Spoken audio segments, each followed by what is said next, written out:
Bismillahirrahmanirrahim. Alhamdulillahirabbil alamin wassalatu wassalamu ala asyrafil mursalin nabiyina Muhammadin wa ala alihi wa sahbihi wa man tabi'ahum bi ihsanin ila yaumiddin. Amma ba'd. Ayyuhal ikhwatul akhawat, jamaah semua yang dirahmati Allah Azza wa Jalla. Kita lanjutkan kembali kajian rutin kita dan tentunya ini atas nikmat Allah Subhanahu wa taala di saat pandemi seperti ini masih kita diberikan taufik olehnya Rabbul Alamin untuk melanjutkan kembali kajian rutin kita, dan semoga Allah Subhanahu wa taala terus senantiasa memberikan kita taufiknya melancarkan kegiatan-kegiatan kajian kita, dan tentunya Allah menerima dan memasukkan kegiatan tersebut yang kita ikuti ke dalam amal soleh kita yang diterima olehnya Rabbul Alamin. Baiklah, ayuhal khawatil akhawat, jamaah semua yang dirahmati Allah Azza wa Jalla. Tentunya kita masih dalam bab yang pertama dalam kitab At-Tauhid yang kita ambil daripada Sahih Al-Bukhari rahimahullahu ta'ala.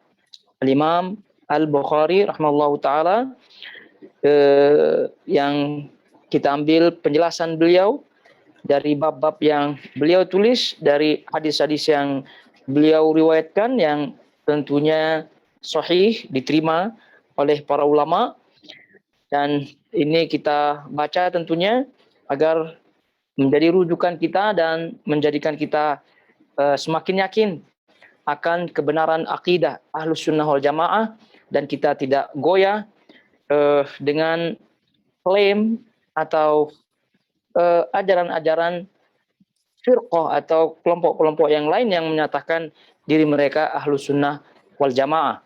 Jadi sekali lagi kita mengkaji keterangan periwayatan ulama-ulama salaf dalam hal ini yang telah diakui, yang telah diiktiraf oleh para ulama, keilmuannya, kebersihan akidahnya. Nah, itu yang kita jadikan rujukan tentunya di saat zaman sekarang ini yang tentu banyak fitnah, yang sama-sama banyak klaim diri mereka benar. Nah, ini tentu bagi mereka yang ingin mencari kebenaran, ya tentu harus ekstra mencari, tentunya dengan berdoa kepada Allah Subhanahu wa taala senantiasa, Allahumma arinal haqqa haqqa warzuqna ittiba'ah wa arinal batila batila warzuqna ijtinabah. Baik. Jadi tadi kita sebutkan masih kita di bab yang pertama, yaitu babu ma jaa fi du'ain nabi sallallahu alaihi wasallam ummatahu ila tauhidillahi tabaraka wa taala. Beliau memulai kitab tauhid, yakni Al-Imam Al-Bukhari memulai kitab tauhid dengan menyebutkan, yaitu bab menerangkan tentang dakwah Nabi SAW kepada umatnya. Dakwah beliau menyerukan tauhid kepada umatnya. Dan ini sekali lagi kita ingatkan bagaimana bentuk daripada pemahaman Al-Imam Al-Bukhari bahwa poin paling penting dari dakwah Nabi SAW adalah tauhid dengan segala macamnya, yaitu rububiyah, uluhiyah, kemudian asma was sifat. Nah, tentunya beliau sebutkan di sini ada beberapa riwayat, ada 4 riwayat beliau sebutkan di sini, ya. Dan kita sekarang akan membacakan riwayat yang terakhir, ya, dari bab ini tentunya. Dan seterusnya insyaallah kita akan mengikuti dan membaca, menjelaskan syarah para ulama kaitannya dengan bab-bab dan riwayat-riwayat yang diriwayatkan oleh Imam Bukhari dalam kitab At-Tauhid ini. Baik. Yaitu hadis riwayat yang keempat, ya. Nah, namun sebelum kita baca riwayat yang keempat, ya, kita menyebutkan sedikit koreksi pada pertemuan yang lalu, ya. Pada pertemuan yang lalu pada tambahan riwayat hadis yang keberapa itu, yang 1, 2, 3, ya. Hadis yang ketiga, ya. Hadis yang ketiga itu kita sebutkan hadis Abi Sa'id Al-Khudri. Itu tidak hadis yang ketiga, hadis Abu Sa'id Al-Khudri. Kemudian setelahnya ada tambahan. Kalau tambahan itu tidak terhitung, ya. Ya, tambahan itu namanya juga ziyadah, tambahan, karena isinya sama. Jadi disebut tambahan itu untuk menerangkan apa sebab periwayatannya. Jadi itu tidak terhitung. Jadi yang pada riwayat yang ketiga Abu Sa'id Al-Khudri, ya, kita sebutkan pada tambahannya tersebut Qatadah ibn Nu'man. Qatadah bin Nu'man itu tidak pada itunya. Dan pada pertemuan lalu kita sebutkan bahwasanya Abu Sa'id Al-Khudri merupakan saudara sebapak ya daripada Qatadah bin Nu'man. Ya tentu ini keliru fatal ya, itu jelas kelirunya karena kalau disebut Qatadah bin Nu'man sebagai saudara sebapak daripada Abu Sa'id Al-Khudri ini sangat jelas kesalahannya karena di situ Qatadah bin Nu'man bin Nu'man. Ya, sementara Abu Sa'id Al-Khudri Malik bin Sinan. Namanya Malik bin Sinan, bapaknya berarti Sinan. Kalau berarti saudara sebapak berarti Qatadah bin Sinan. Tentu tidak. Ini Qatadah bin ini tersilap lisan. Jadi yang sahih adalah saudara si ibu. Ya, saudara si ibu. Yang sahih adalah saudara si ibu. Baik. Itu saja koreksi sedikit. Kemudian sekarang kita lanjut pada pertemuan yang lalu. Kita sampai sekali lagi hadis yang ketiga. Sekarang kita masuki hadis yang keempat. Nah, hadis yang keempat yaitu hadis Amrah binti Abdurrahman an Aisyah. Nah, jadi kalau sebelumnya hadis 1, 2, 3 itu langsung kita sebut sahabatnya. Hadis yang pertama hadis Mu'ad, hadis yang kedua hadis Mu'ad, ya. Hadis yang ketiga nih hadis Sa'id Al-Khudri. Atau boleh juga hadis yang pertama hadis Ibnu Abbas, boleh juga. Ini yang ketiga hadis Abu Sa'id Al-Khudri. Nah, yang keempat itu boleh disebut hadis Aisyah, ya. Tapi karena ini langsung kaitan dengan perawi dari kalangan sahabat, yaitu murid daripada Aisyah, maka Al-Hafidz Ibnu Hajar menyebutkan hadis Amrah an Aisyah. Hadis Amrah an Aisyah. Jadi boleh sekali lagi disebut hadis Aisyah yang keempat ini, atau lengkapnya disebut hadis Amrah an Aisyah. Amrah dari Aisyah. Baik. Kita baca langsung ya. Di situ qala al-Imam Al-Bukhari rahimallahu taala, haddatsana Muhammad, haddatsana Ahmad ibn Salih, qala haddatsana Ibn Wahb qala haddatsana Amr an Abi Hilal anna Aba Ar-Rijal Muhammad ibn Abdurrahman haddatsahu an ummihi Amrah binti Abdurrahman wa kanat fi hijri Aisyah زوج النبي صلى الله عليه وسلم عن عائشة أن النبي صلى الله عليه وسلم بعث رجلا على سرية وكان يقرأ لأصحابه في صلاته فيختم به قل هو الله أحد فلما رجعوا ذكروا ذلك للنبي عليه الصلاة والسلام فقال سألوه لأي شيء يصنع ذلك فسألوه فقال لأنها صفة الرحمن وأنا أحب أن أقرأ بها فقال النبي صلى الله عليه وسلم أخبروه أن الله يحبه. Sementara melihat menunggu jamaah yang mencari hadisnya, jadi dibaca terjemahnya. Nah, terjemah hadis Amrah. Berkata Imam Al-Bukhari telah menceritakan kepada kami Ahmad bin Saleh, telah menceritakan kepada kami Ibnu Wahab, telah menceritakan kepada kami Amr dari Ibnu Abu Hilal atau Abu Rijal Muhammad bin Abdurrahman menceritakan kepadanya dari ibunya Amrah binti Abdurrahman yang dahulu dalam asuhan Aisyah isteri Nabi SAW. Dari Aisyah bahawa Nabi SAW pernah mengutus seorang laki-laki dalam sebuah ekspedisi militer. Lantas laki-laki tersebut membaca untuk sahabatnya dalam solatnya dengan Qul huwallahu ahad, yakni surah Al-Ikhlas, dan menutupnya juga dengan surah itu. Dikala mereka pulang, mereka menceritakan hal ini kepada Nabi SAW. Lantas Nabi SAW bersabda, tolong tanyailah dia, mengapa dia berbuat sedemikian. Mereka pun menanyainya dan sahabat tadi menjawab, sebab surah itu adalah menggambarkan sifat Ar-Rahman dan aku sedemikian menyukai membacanya. Spontan Nabi SAW bersabda, beritahukanlah kepadanya bahawa Allah menyukainya. Baik. Itu yang disebut oleh apa itu Al-Imam Al-Bukhari rahimahullahu taala dalam riwayat ini, yaitu tadi kita sebutkan sanadnya, dan ini hadis daripada Amrah binti Abdurrahman, wa kanat fi hajri Aisyah zaujin Nabi alaihi salatu wassalam an Aisyah. Jadi oleh karena itu ini hadisnya sangat dekat sekali ya. Jadi tadi kita sebutkan ini boleh disebut hadis Aisyah atau lengkapnya hadis Amrah dari Aisyah.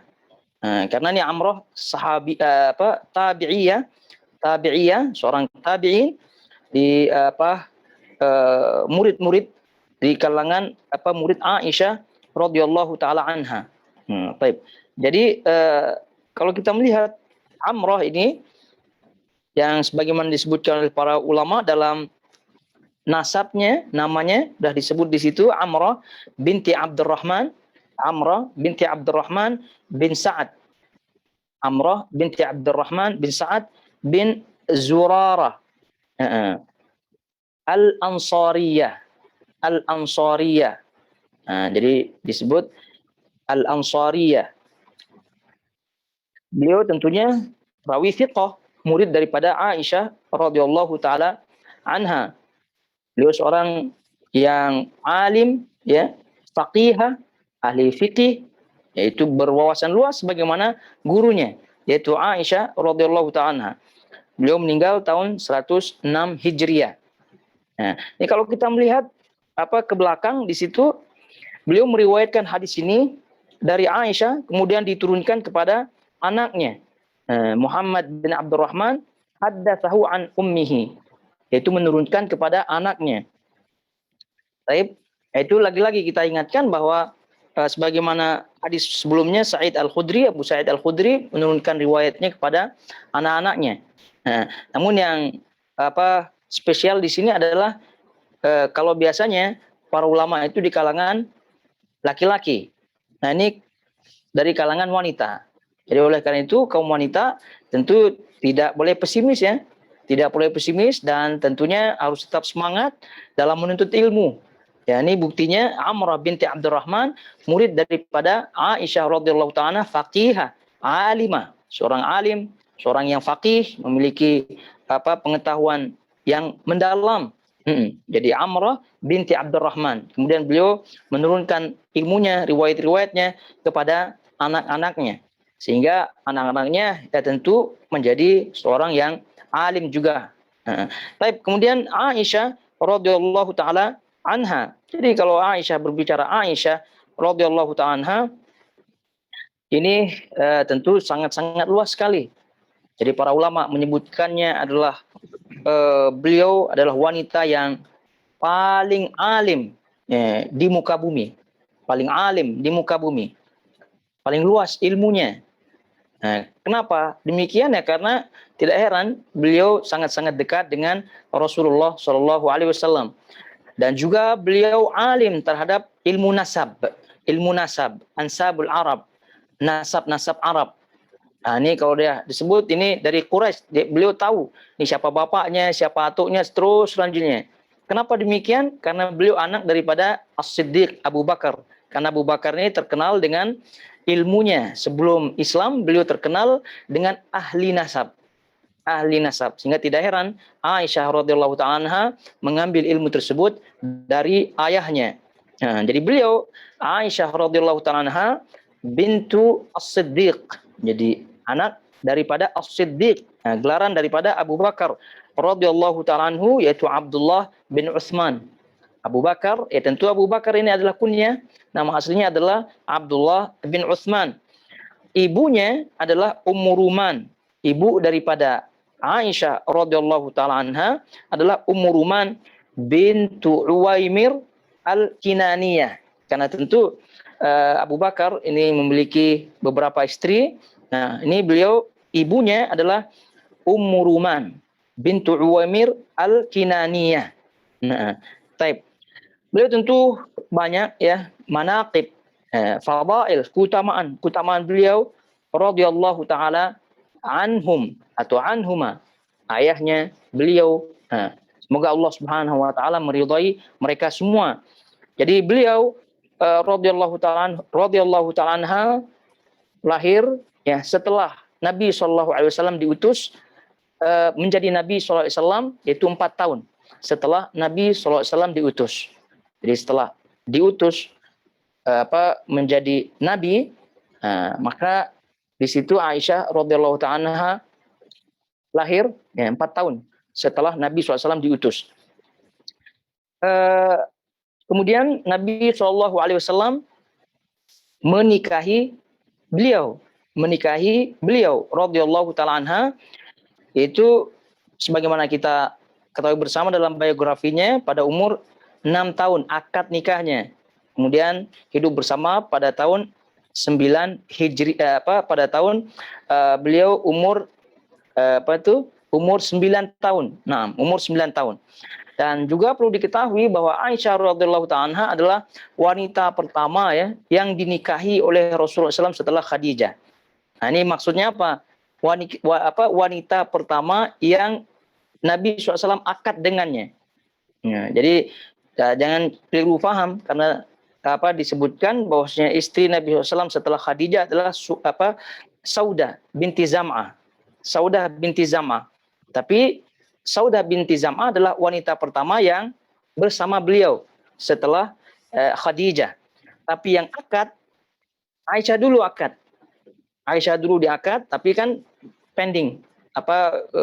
Rumah tangga beliau tidak langsung. Tapi dengan Saudah langsung. Mereka itu kalau dari segi akadnya, maka Aisyah itu lebih pertama daripada Saudah binti Zam'ah. Mereka itu Aisyah adalah wanita pertama yang dinikahi oleh Rasulullah SAW setelah Khadijah, dan tentunya kita ketahui bersama Aisyah adalah satu-satunya istri Nabi SAW yang yang belum menikah, ya, yang tidak janda, yang belum menikah. Baik. Kemudian beliau radhiyallahu ta'ala ini yang istri yang paling dicintai oleh Rasulullah SAW tentunya. Dan ini bersaing dengan Khadijah. Jadi karena itu para ulama menyebutkan ketika Khadijah hidup, ya tentu yang paling wanita yang paling dicintai oleh Rasulullah SAW adalah Khadijah. Kemudian setelah itu, karena Khadijah telah meninggal dunia, maka Aisyah lah yang paling dicintai oleh Rasulullah SAW di antara istri-istri beliau Sallallahu Alaihi Wasallam. Dan bagaimana beliau dengan Aisyah, yakni Nabi SAW dengan Aisyah dalam biografinya bermain-main, kemudian menuntut ilmu dan seterusnya, sehingga tidak heran beliau Aisyah tadi kita sebutkan tumbuh menjadi seorang wanita yang paling alim di atas muka bumi ini. Jadi ringkasnya beliau radhiyallahu ta'ala meninggal dunia pada tahun 58 Hijriah. Kemudian beliau Allah SAW meninggal, dan Aisyah pada waktu itu masih berumur 18 tahun. Aisyah berumur 18 tahun ketika Nabi SAW meninggal dunia. Nah, Aisyah radhiyallahu ta'ala ini juga disebutkan oleh para ulama dalam periwayatan, dari sisi periwayatan hadis ya, itu termasuk 7 besar al-mukthirun fi riwayat al-hadis. 7 besar. Jadi 7 besar maksudnya di sini adalah 7 perawi dari kalangan sahabat yang meriwayatkan hadis 1000 lebih. 1000 lebih. Jadi kalau di bawah 1000 ya tidak terhitung yang 7 ini. Ini yang 1000 lebih itu disebut dah mukthirun, yang banyak meriwayatkan hadis. Itu 7 besar. Yang paling pertama adalah kita ketahui bersama Abu Hurairah radhiyallahu ta'ala anhu. Kemudian selanjutnya Ibnu Umar radhiyallahu ta'ala anhu. Kemudian selanjutnya adalah Anas bin Malik. Berarti Abu Hurairah 1, Ibnu Umar 2, Anas bin Malik 3. Kemudian yang keempat baru tokoh kita sekarang ini, yaitu Aisyah binti As-Siddiq. 4. Kemudian yang kelima adalah Ibnu Abbas radhiyallahu taala anhuma. Kemudian setelah itu yang keenam Jabir radhiyallahu ta'ala anhu, Jabir bin Abdullah. Kemudian baru setelahnya Abu Sa'id Al-Khudri yang ketujuh. Itu semua rata-rata di atas 1000 periwayatan hadisnya. Kalau Abu Hurairah itu sekitar 5.374 hadis. 5.374 hadis. Dan itu bagi-bagi. Kalau kita berbicara mana satu yang berapa yang diriwayatkan oleh Imam Bukhari dan Muslim, yang muttafaq alaih berapa, itu ada rinciannya. Tapi keseluruhannya 5.374 hadis Abu Hurairah. Kemudian baru setelahnya itu Ibnu Umar. Sekitar 2.630 hadis Ibnu Umar. Kemudian setelahnya Anas bin Malik sekitar 2.286 hadis.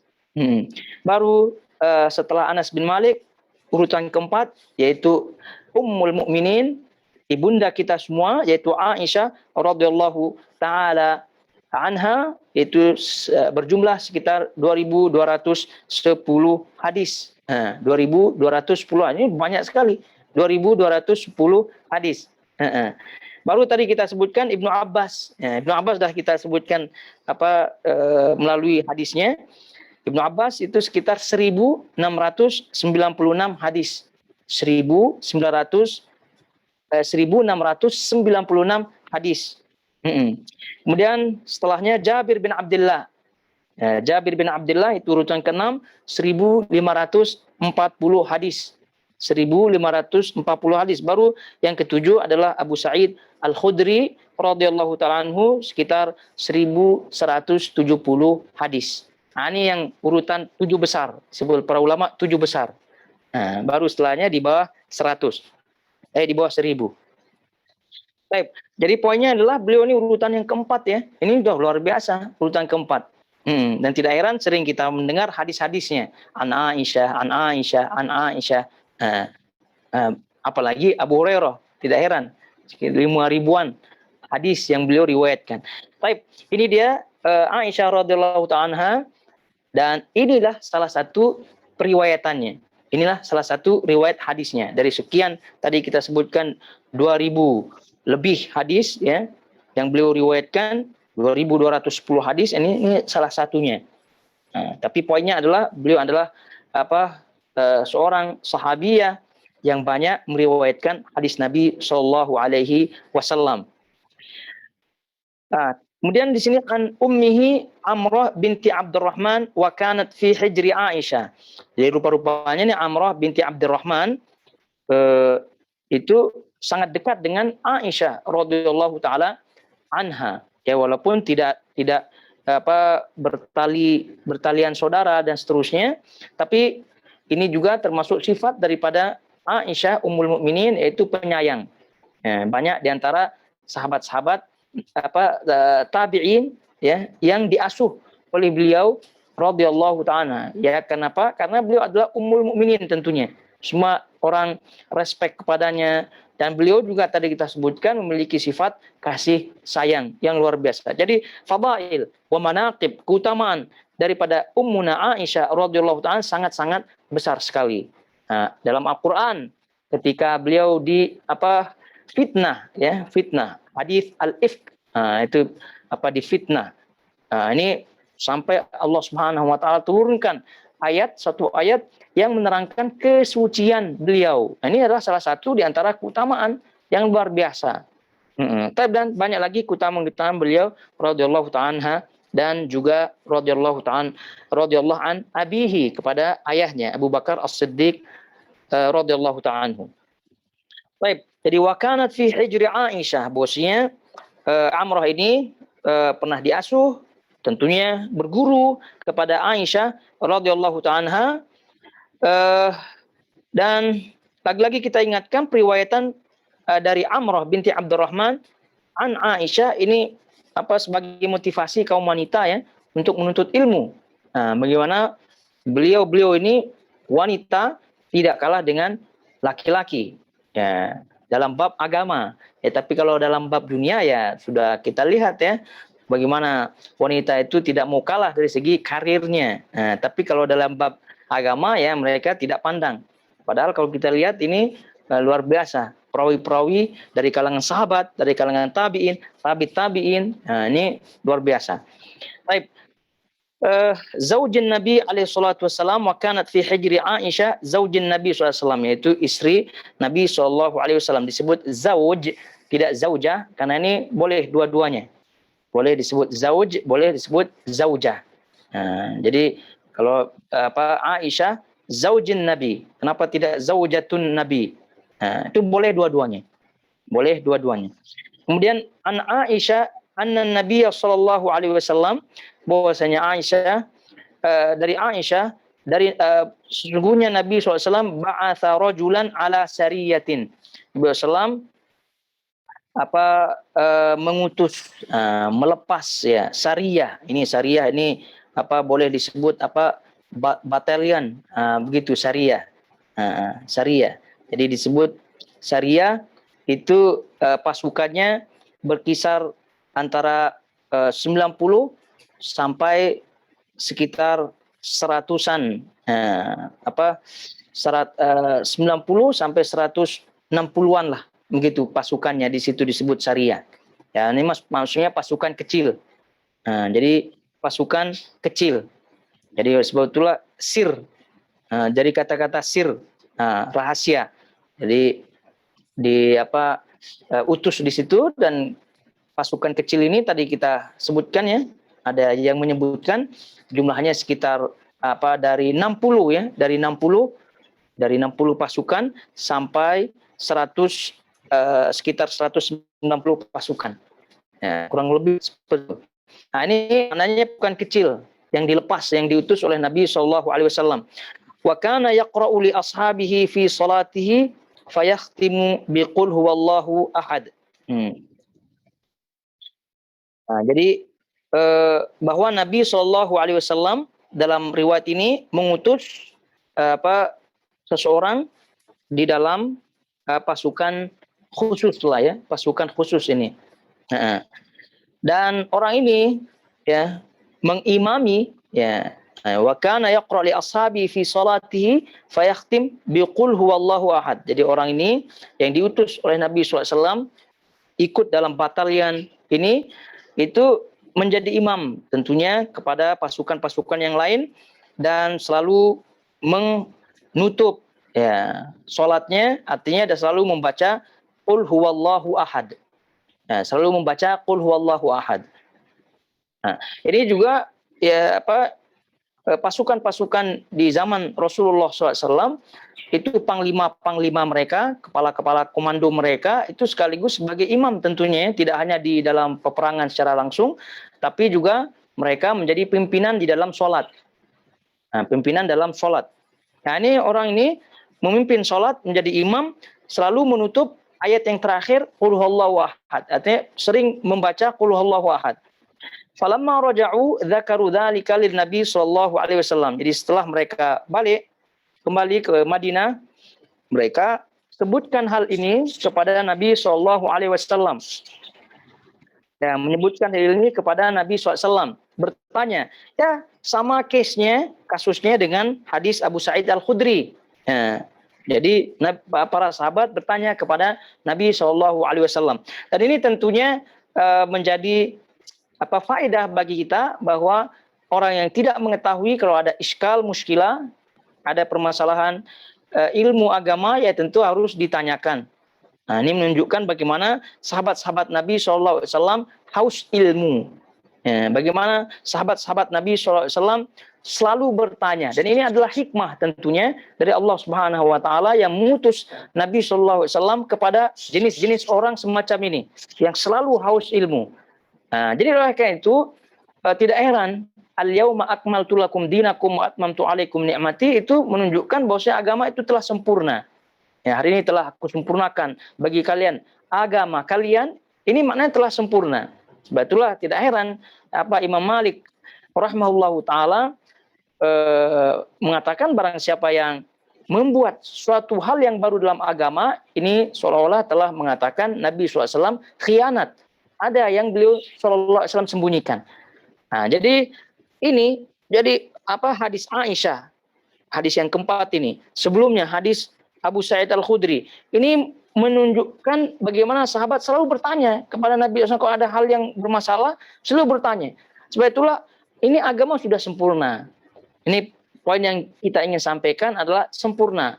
Jadi kalau ada yang mentakwillah, meninilah, itu berarti mengada-adakan dari dirinya sendiri. Jadi kalau ada seandainya sahabat-sahabat Nabi SAW itu mempermasalahkannya, ya pasti akan ditanyakan kepada Nabi SAW, terutama ayat-ayat sifat yang nanti kita akan sebutkan karena ini berkaitan dengan tauhid asma wa sifat. Nah, jadi kalau demikian, kalau seandainya itu bermasalah, ya di kalangan sahabat, ya pasti sahabat dah tanya. Karena memang sifat mereka ini adalah rakus ilmu. Nah, kalau kita sebutkan tamak, ya, kepada ilmu, selalu ingin mendapatkan ilmu. Nah, ini dia. Jadi falamma raja'u dzakaru dzalika lin-nabi sallallahu setelah kembali kemudian mereka menyebutkan perihal hal ini kepada Nabi sallallahu yaitu imamnya yang selalu membaca qul huwallahu ahad. Faqala Nabi SAW menjawab, saluhu li ayyi syai'in yasna'u dzalika.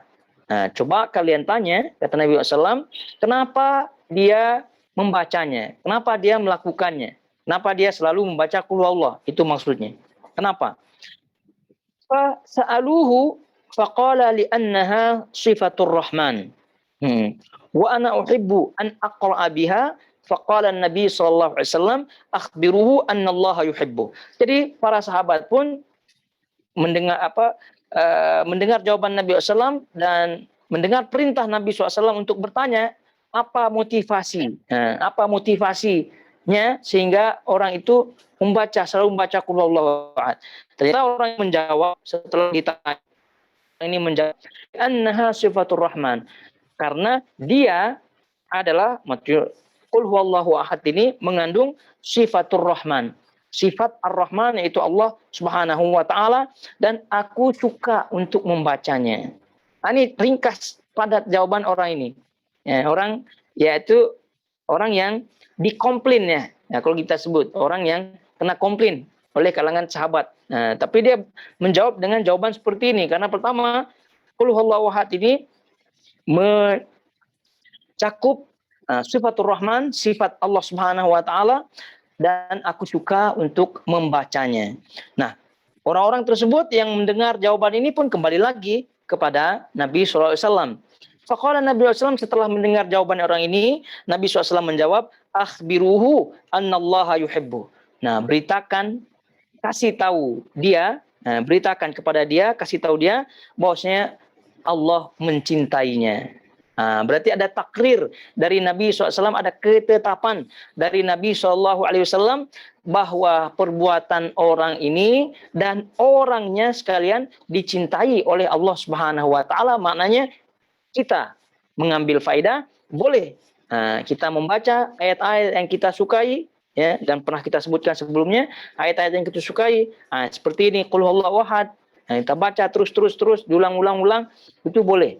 Ini faedahnya. Kemudian selanjutnya adalah sahabat ini rupa-rupanya itu mendapat ganjaran yang sangat-sangat spesial dari Allah Subhanahu wa taala, bahwa Allah Subhanahu wa taala memberitahukan melalui lisan Nabi SAW bahwa dia dicintai oleh Allah Subhanahu wa taala. Ini tentu level-level yang sangat-sangat tinggi sekali. Sahabat ini siapa ini walau alam tidak diketahui, tidak disebut oleh pensyarah ulama hadis, tidak disebut.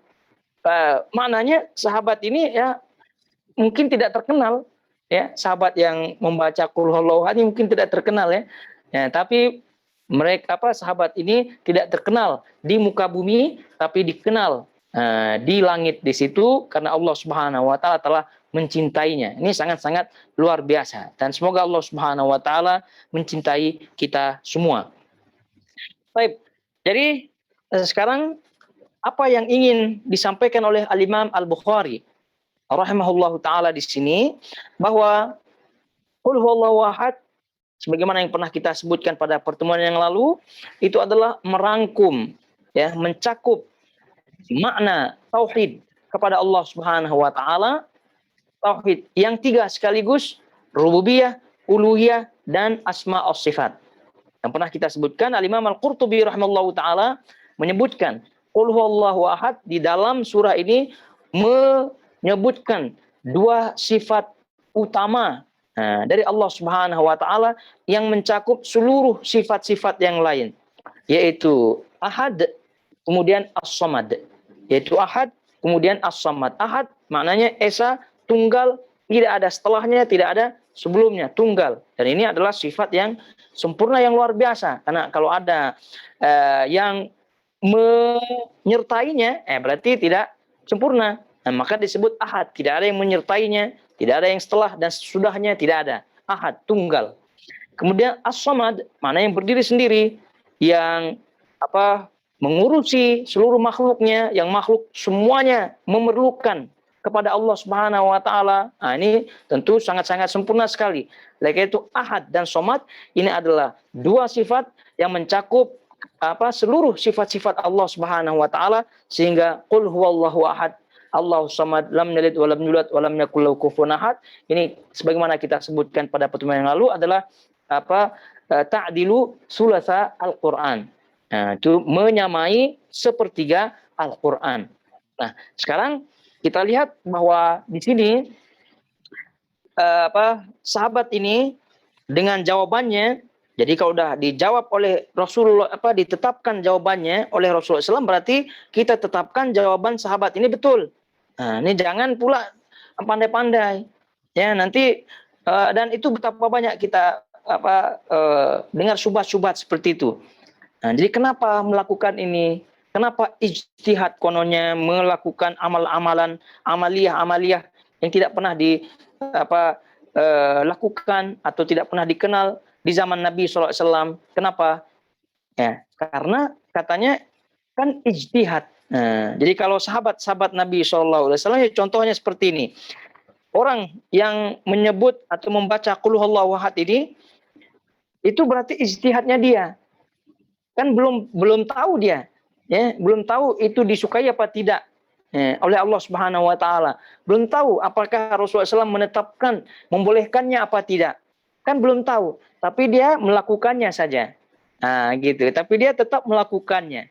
Nah, jadi kita pun seperti itu katanya. Tapi ini orang tidak paham. Ini siapa? Itu siapa? Gitu kan?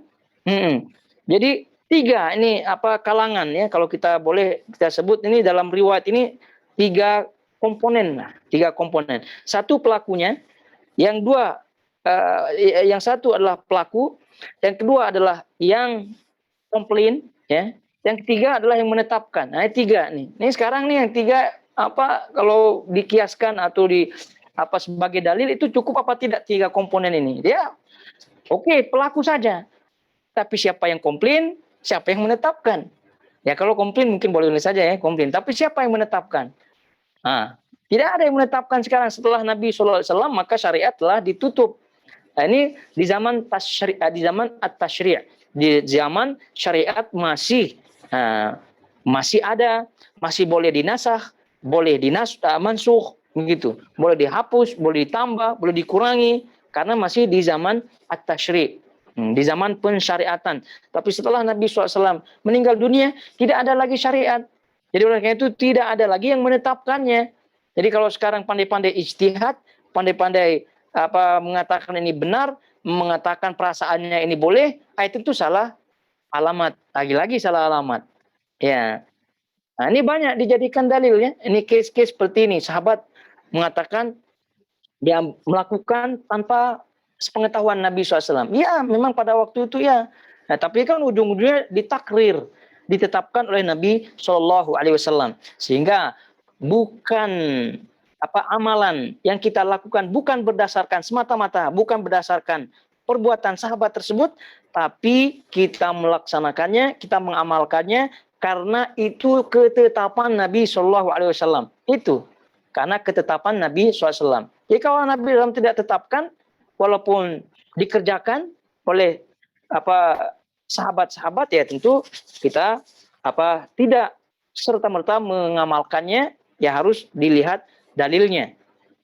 Nah, itu pertama. Kemudian selanjutnya adalah setelah ditakrir, setelah ditetapkan oleh Nabi SAW, maka ketetapan ini adalah menjadi hujjah. Ketetapan ini adalah menjadi hukum. yang diambil oleh Ahlus Sunnah wal Jamaah, terutama kaitannya dengan sifat-sifat Allah Subhanahu wa taala. Pertama, bahwa Ahlus Sunnah wal Jamaah menetapkan Allah Subhanahu wa taala memiliki sifat. Memiliki sifat. Nah, kenapa? Karena ketetapan Nabi Shallallahu Alaihi Wasallam dari ucapan sahabat ini yang mengatakan li'annaha sifatur rahman.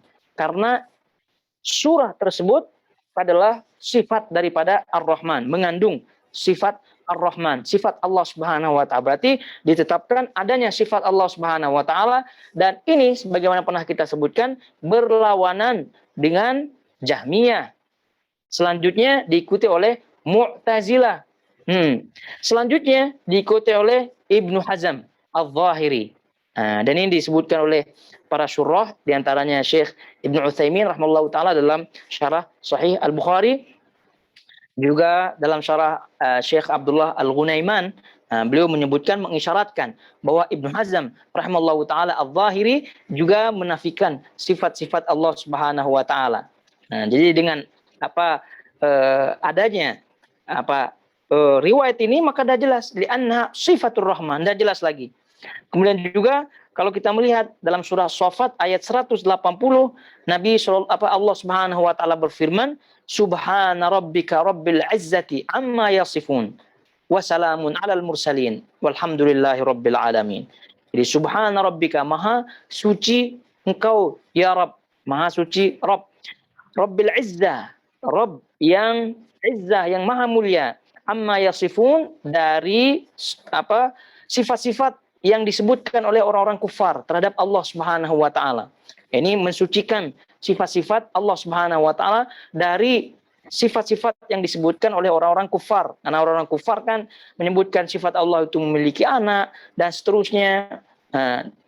Itu merupakan sifat-sifat keji ya kepada Allah Subhanahu wa taala, sehingga ayat ini mengatakan subhana rabbika rabbil izzati amma yasifun, mensucikan Allah Subhanahu wa taala, Rabb yang maha tinggi, yang maha mulia dari sifat-sifat yang disebutkan oleh orang-orang musyrikin.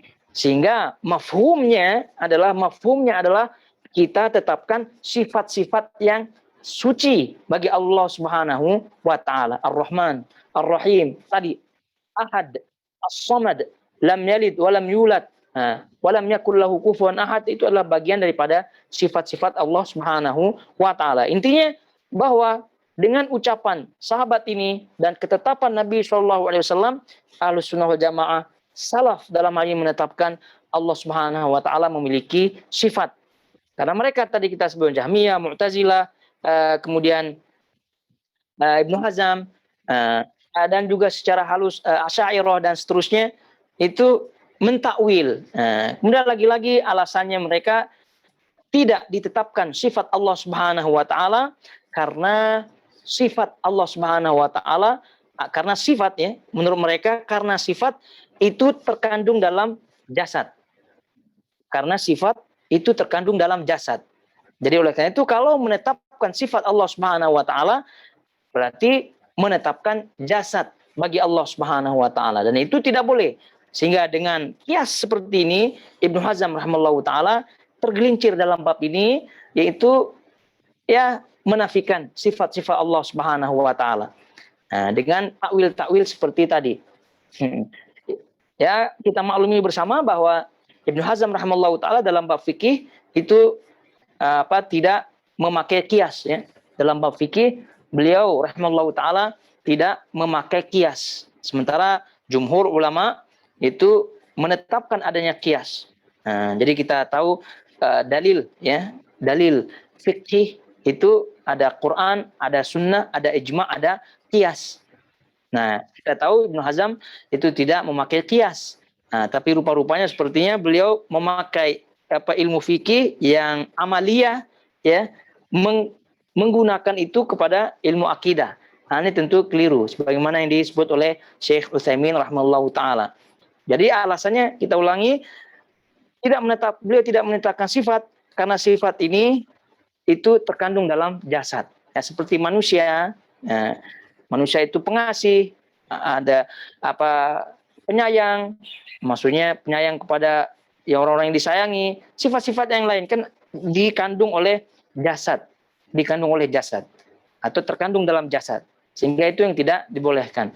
Ada yang dijawab tentu oleh para ulama, karena alasan-alasan seperti ini selama alasannya akal, maka selama itu ibarat sarang laba-laba, maksudnya lemahnya gitu, sarang laba-laba lemahnya.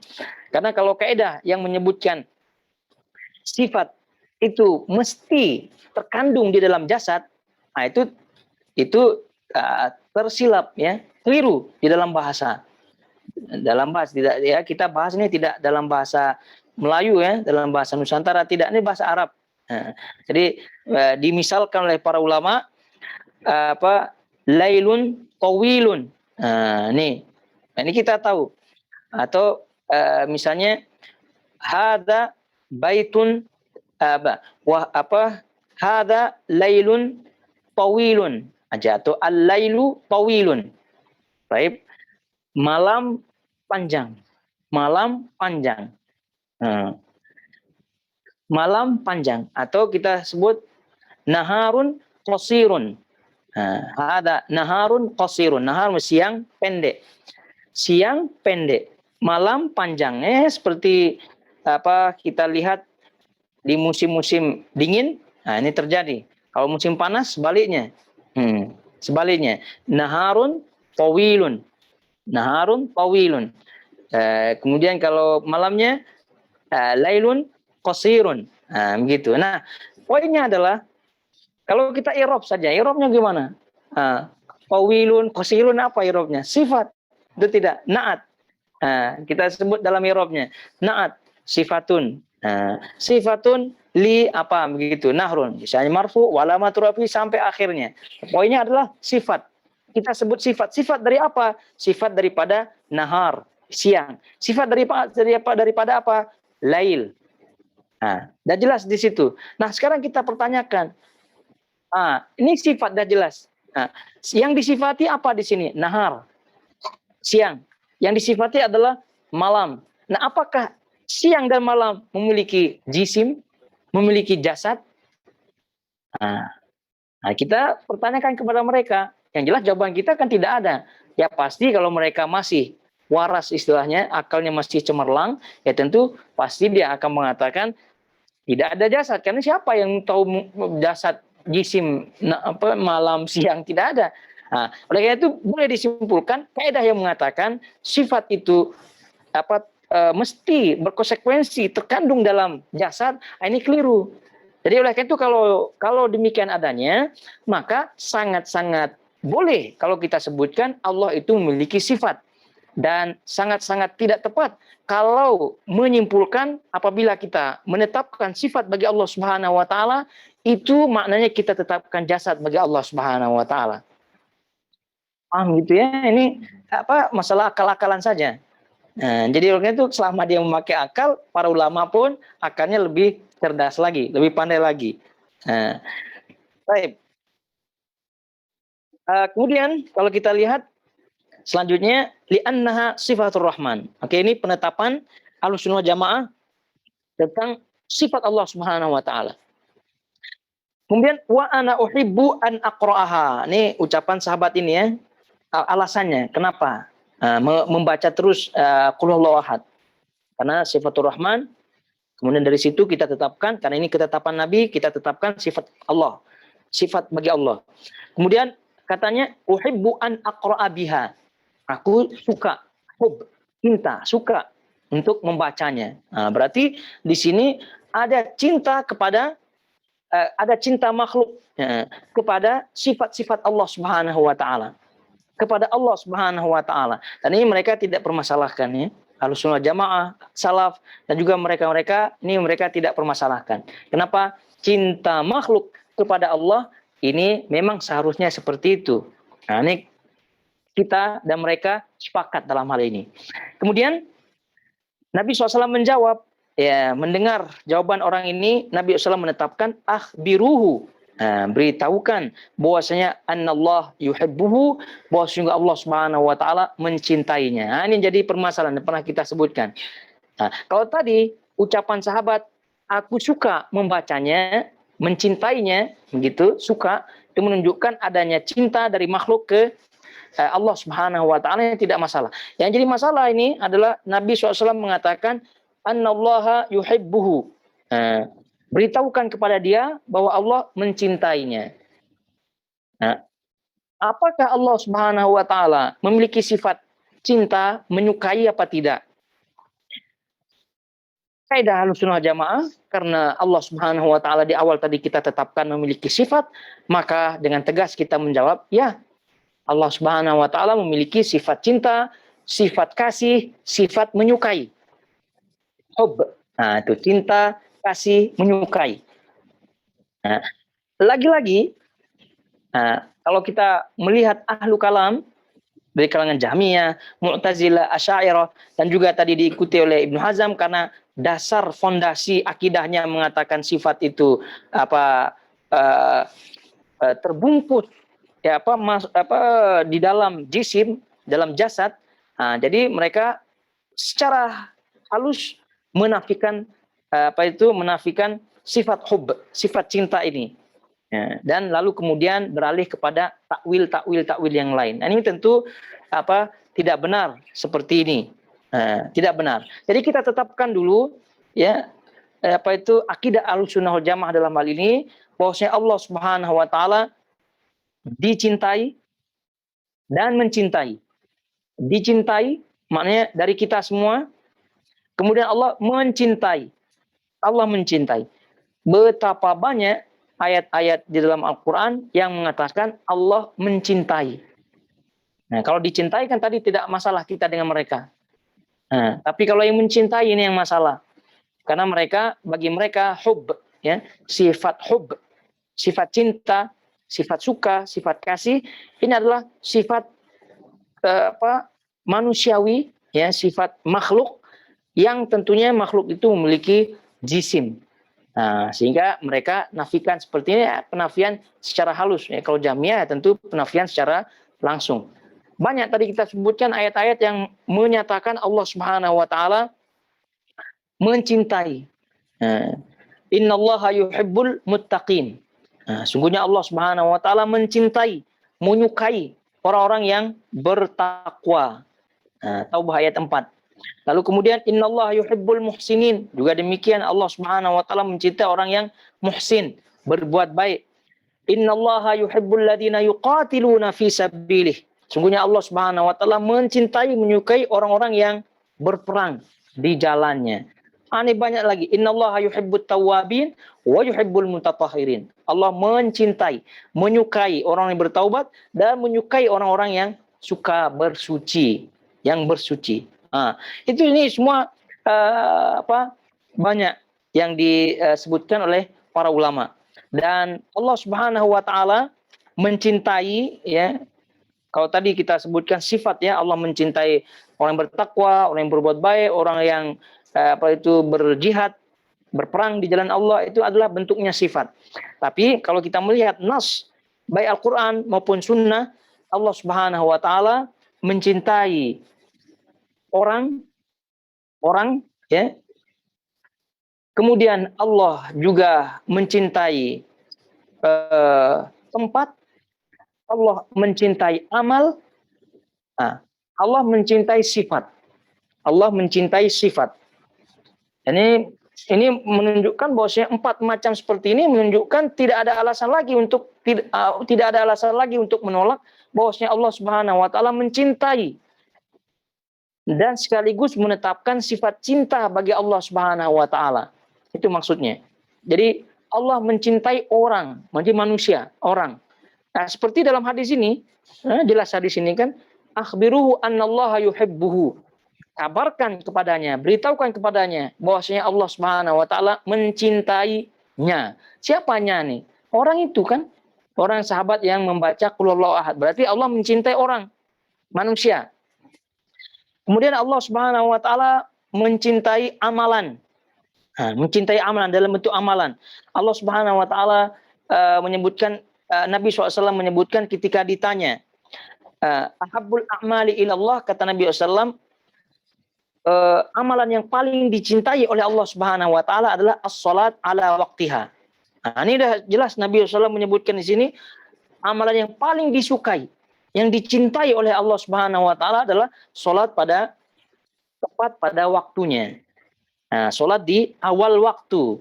Nah, ini menunjukkan bahwasanya Allah Subhanahu mencintai amalan. Nah, kemudian mencintai tempat. Nah, mencintai tempat. Nah, Nabi SAW menyebutkan dalam hadis yang sahih kaitannya dengan masjid, ya, kaitannya dengan masjid, Nabi SAW menyebutkan ahabbu al-biqa ilallah masajiduha. Nah, jadi tempat permukaan bumi, tempat yang paling dicintai oleh Allah Subhanahu wa taala adalah masajiduha, masjid-masjidnya. Nah, wa abghadul biqa ilallah aswaquha. Ini hadis diriwayatkan oleh Imam Muslim. Dan tempat yang tidak disukai, ya, tempat yang paling tidak disukai oleh Allah Subhanahu wa taala adalah pasar-pasarnya. Nah, ada jelas ini hadisnya. Ahabbul biqa ilallah masajiduha. Tempat yang paling dicintai, disukai oleh Allah Subhanahu wa taala adalah masjid-masjidnya. Berarti masjid-masjid ini adalah tempat-tempat yang paling disukai oleh Allah Subhanahu wa taala. Sebaliknya pasar-pasar adalah tempat yang paling tidak disukai oleh Allah Subhanahu wa taala. Poinnya adalah Allah mencintai tempat. Nah, kemudian yang keempat adalah Allah mencintai sifatnya. Pernah tadi kita sebutkan. Innallaha yuhibbul muttaqin. Allah Subhanahu wa taala mencintai orang yang bertakwa. Takwa kan sifat. Orang-orang yang bertakwa, yang memiliki sifat takwa. Innallaha yuhibbul muhsinin. Sungguhnya Allah Subhanahu wa taala mencintai orang-orang yang muhsinin, yang berbuat baik. Berarti sifat yang berbuat baik. Nah, itu ini 4 jenis Allah Subhanahu wa taala nyatakan dalam dalil-dalil yang sahih bahwasanya Allah Subhanahu wa taala mencintai orang, mencintai amalan, mencintai tempat, mencintai sifat. Nah, ini berarti ada tidak celah untuk menolaknya atau mentakwilnya? Ya tentu tidak ada. Ini udah jelas dalilnya. Udah jelas. Jadi tinggal kita tetapkan saja. Allah mencintai, Allah memiliki sifat hub cinta. Tapi lagi-lagi, ya macam-macam lah tadi. Alasannya sifat itu terkandung dalam jasad. Sehingga kalau kita menetapkan sifat, maka kita menetapkan jasad. Lagi-lagi ada juga yang lain yang mengatakan cinta, ya, itu adalah peristiwa, suatu perasaan yang terjadi, ya, yang terjadi pada makhluk terjadi pada makhluk yang satu level. Terjadi pada yang satu level. Jadi kalau cinta mencintai pada satu jenis dan satu level, maka ini berlaku. Seperti manusia mencintai manusia, maka ini berlaku. Nah, tapi kalau berbeda jenis, maka tidak berlaku. Nah, jadi kalau levelnya sejenis, maka berlaku. Levelnya sejenis, maka berlaku, yaitu manusia dengan manusia. Nah, manusia mencintai manusia yang lain, menyukai manusia yang lain, ini berlaku. Nah, sehingga apabila kita menetapkan Allah mencintai, berarti kita menyamakan level Allah Subhanahu wa taala dengan makhluknya. Ya tentu ini tidak terjadi katanya. Tidak terjadi. Sehingga mereka, terutama Asy'ariyah dan juga yang lainnya, mengatakan bahwasanya ayat atau hadis yang mengatakan cinta, suka bagi Allah Subhanahu wa taala itu maknanya adalah keinginan Allah Subhanahu wa taala untuk memberikan pahala. Keinginan Allah Subhanahu wa taala untuk memberikan pahala. Karena perlu diketahui juga Asy'ariyah, ya, ahlu kalam yang lainnya menetapkan sifat keinginan. Menetapkan sifat keinginan, iradah. Sebab itulah kalau kita ingat-ingat sifat 20 itu, ya, qudrat, iradat, ilmu, hayat, qidam, baqa, mukhalafatul. Nah, itu ada tuh. Qudrat, iradat. Iradat maknanya iradah, keinginan.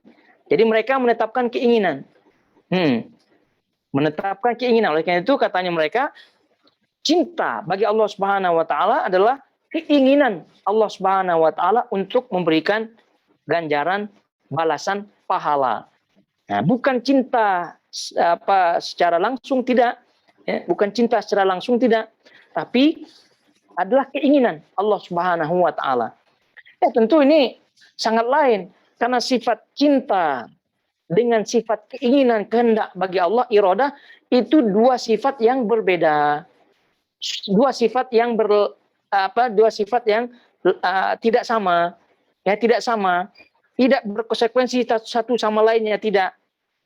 Dan ini kita pernah bahas panjang lebar ketika kita membahas iradah. Ada iradah kauniyah, ada iradah syar'iyah. Iradah kauniyah, ada iradah syar'iyah.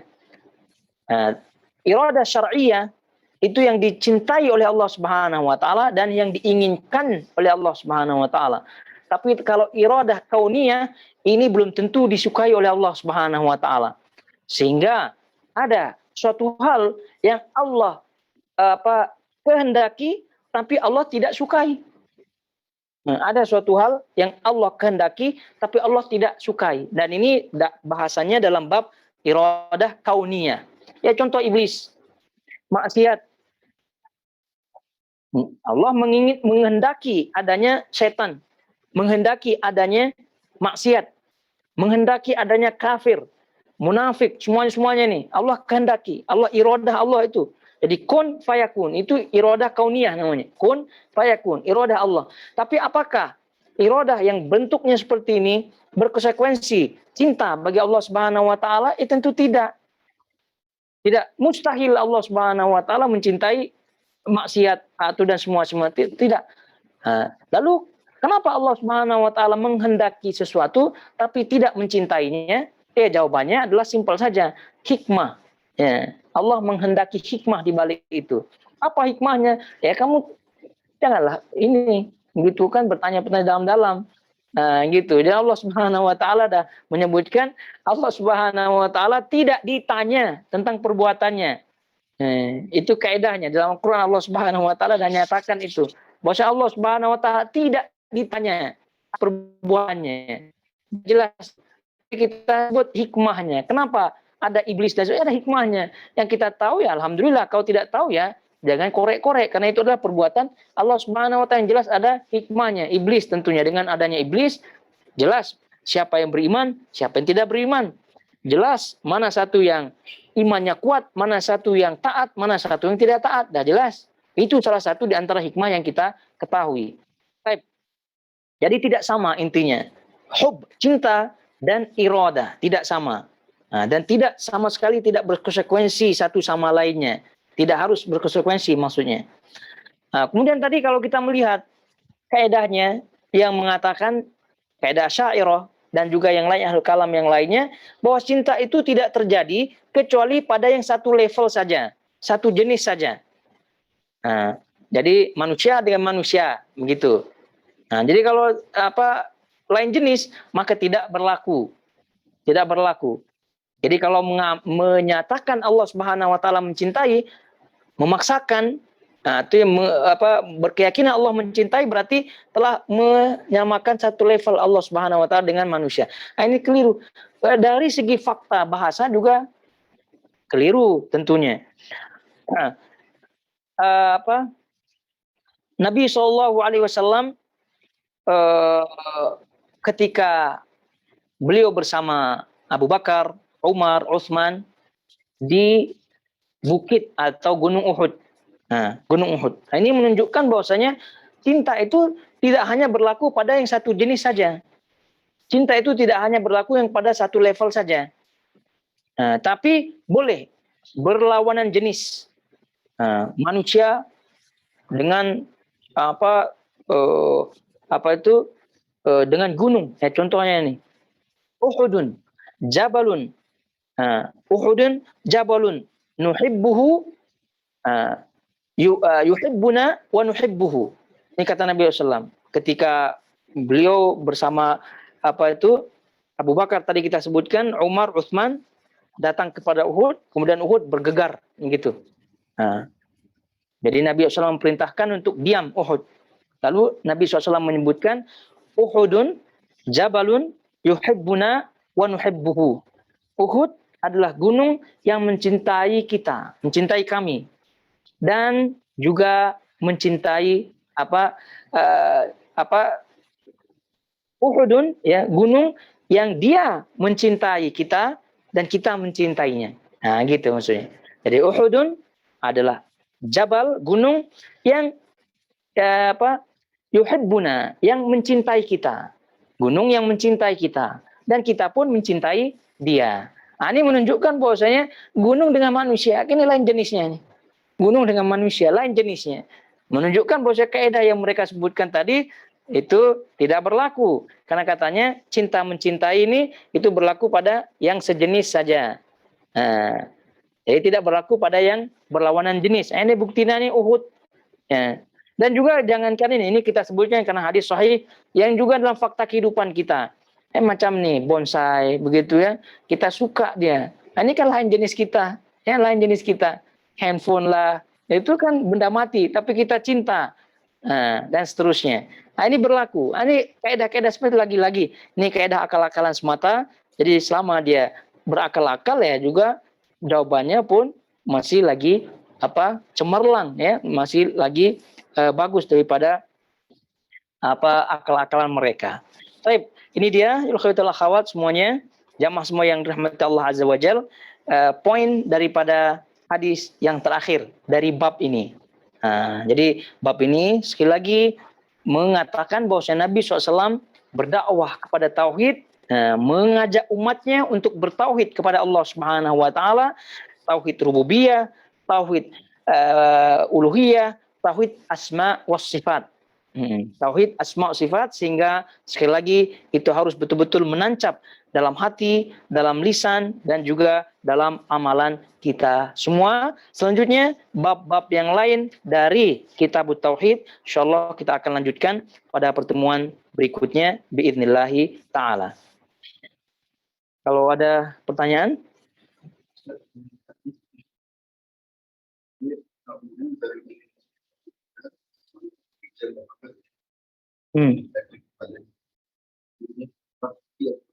Iya, binti Abdurrahman.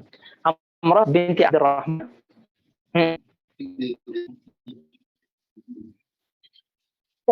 Perawinya di situ Abu Rijal itu Amrah ini adalah ibunya. Nama Abu Rijal Muhammad bin Abdurrahman. Tidak masalah. Tidak masalah. Jadi nama-nama itu nama suaminya. Nama suaminya Abdurrahman. Abdurrahman juga. Ya. Ya. Jadi Arab ini sebab itulah Arab ya untuk menamakan kita kalau di bangsa Arab ini mereka selalu minta 3 nama. 3 nama. Ya. Dan sebagian mengatakan 4 nama. Jadi 4 nama. Karena kalau udah disebut 4 nama itu susah untuk sama. Tapi kalau masih 2 atau 3 mungkin itu masih ada nama, persamaan nama. Jadi Muhammad bin Muhammad bin Muhammad gitu ya. Tapi kalau udah 4 nama itu jarang yang sama. Jadi Muhammad bin Abdurrahman bin Abdullah bin itu. Nah, kalau ada yang keempat ini ada yang lain. Tapi kalau masih 1 2 itu masih banyak yang sama. Oleh itulah banyak menyebutkan 4 nasabnya.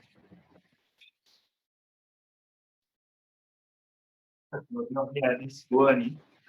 Dan sebelum ini juga Allah juga kan. Tapi kisah yang berlaku pada 2 ini berlain tempat dan pada orang yang berlainan.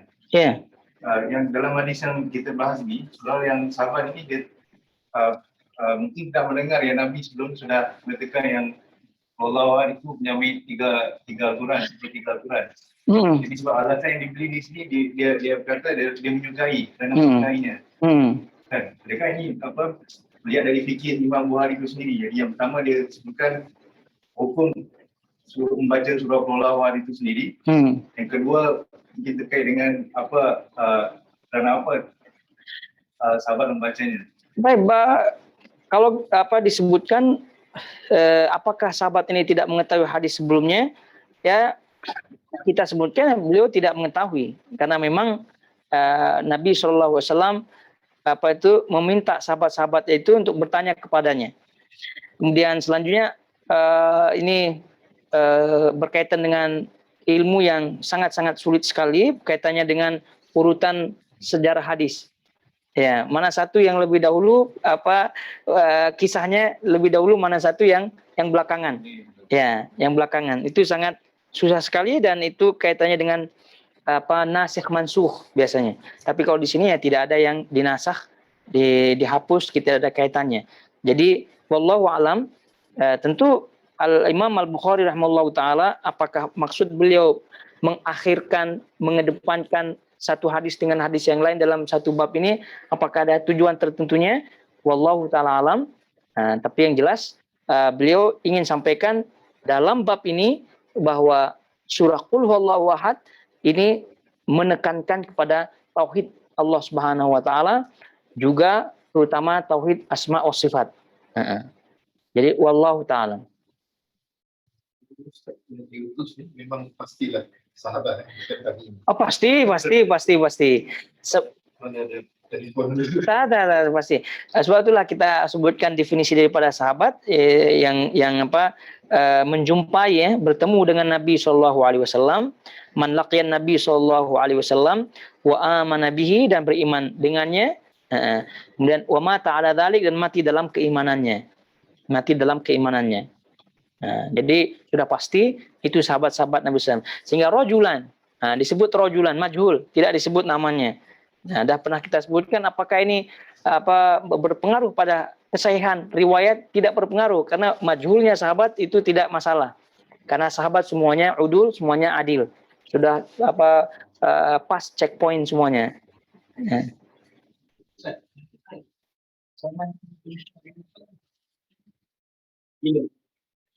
Zaman pensyariatan itu setelah Nabi SAW diutus menjadi nabi, itu sudah disyariatkan. Jadi setelah beliau diutus sampai beliau meninggal, itu zaman pensyariatan namanya.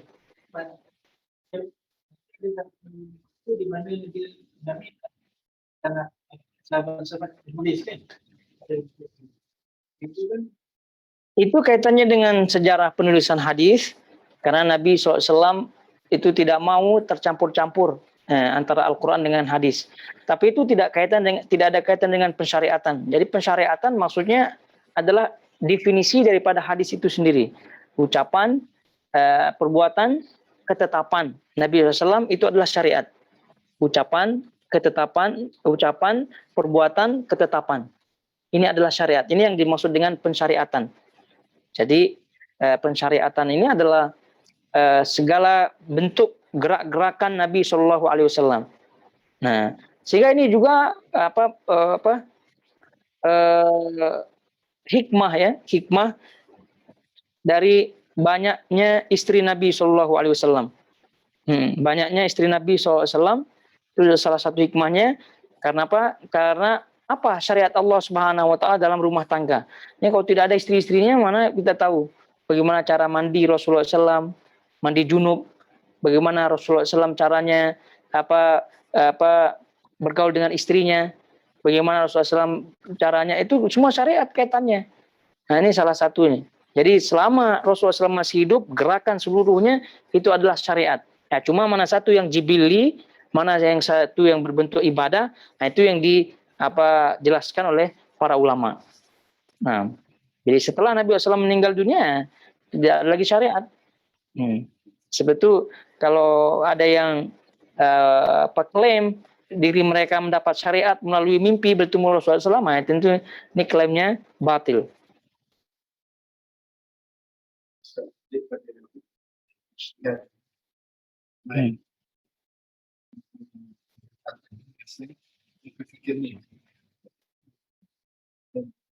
Sahabat melakukan ijtihad. Untung kalau Nabi tegur dan jumpa. Tapi mungkin dalam masa-masa lain Nabi tak jumpa, tapi mereka ijtihad. Mereka guna otak. Kalau sebut untung kamu masih hidup, gitu kan? Kita sebut kalau udah pakai untung-untungan, ya untung kamu masih hidup. Ya, alhamdulillah gitu. Jadi tidak boleh kita berandai-andai dalam syariat ini. Berandai-andai dalam syariat. Nah, jadi kaitannya dengan ijtihad di masa Rasulullah SAW, tidak ada ijtihad sebenarnya. Nanti ujung-ujungnya kita tetap Allah Maha tahu. Ini masih masa dalam pensyariatan syariat, jadi Allah Maha tahu mana satu yang ditegur, mana Allah Maha tahu. Nah, jadi itu yang harus kita yakini. Kemudian ijtihad sahabat setelah Nabi SAW meninggal itu adalah ijtihad yang mereka pahami daripada dalil. Sebab itu ada yang keliru, ada yang tidak keliru. Nah, tapi kalau ijtihad sahabat di masa Nabi SAW itu tidak ada yang keliru. Kenapa? Karena ditetapkan oleh Nabi SAW. Nah, jadi kalau menyebutkan untung Nabi SAW tegur. Nah, kalau tidak tegur bagaimana? Kalau tidak tegur kamu tidak hidup. Gitu, untung-untung saja. Kalau bukan sama dengan orang yang ingin menjadi seorang sahabat. Gitu. Ingin menjadi seorang sahabat. Ini semua khayalan-khayalan yang tak bermanfaat semuanya. Ini khayalan. Ini khayalan semacam itu. Jadi menghayal. Gimana kalau tak ditegur oleh Nabi? Apa jadinya? Jadinya kamu jadinya gitu. Seperti itu. Jadi ini udah jelas, ini jangan berandai-andai. Itulah Bukhari ini pernah kita sebutkan ini. Berapa tahun beliau kumpulkan riwayat Sahih Bukhari? 16 tahun beliau tidak berandai-andai. Mana ada Bukhari berandai-andai, dia pula pandai berandai-andai. Jadi ilmu ini tidak dipakai atau tidak berdasarkan andai-andai. Nah. Assalamualaikum warahmatullahi wabarakatuh.